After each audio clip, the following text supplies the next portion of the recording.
Hi there, Capricorns. Thanks so much for tuning in. I'm Astrogirl, and we're looking at October 30th through November 5. And this week it's Halloween in America and other parts of the world, but really it's an American holiday. And it looks like it's going to be a surprisingly quiet Halloween week.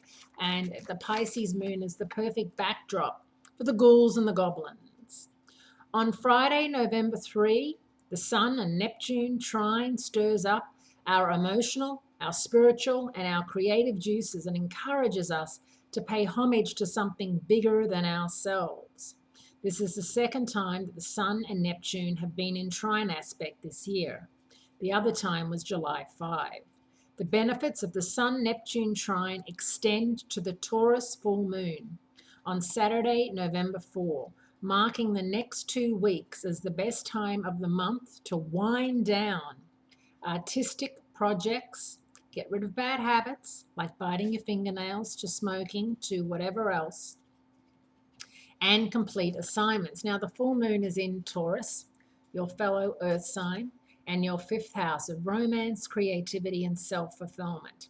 So if there's any hurdles that you have with your partner, this is the time to jump them and jump them nice and clearly, Capricorns.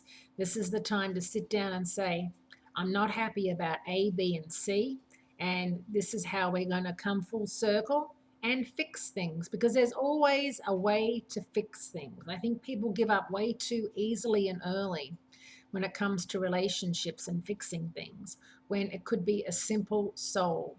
So think about that this week with that full moon shining in your fifth house of romance and creativity. And of course, this week, daylight savings either comes to an end or begins, depending on what hemisphere you live in. If you're living in the northern hemisphere, you're falling back. If you're living in the southern hemisphere, you're springing forward. Mercury, the planet of communication and clear thinking, moves out of Scorpio and into Sagittarius, your 12th house of privacy, please. And it's not the best place for Mercury, because Sagittarians tend to be a bit off the cuff, chatty, way too observant, and way too gossipy. So if you hear anything like that, if you overhear something that you know you're not supposed to overhear, do not repeat it. Do not send it down the line, Capricorns. Hang on to it. Have a great week. Great speaking to you. And I do look forward to speaking to you again next week.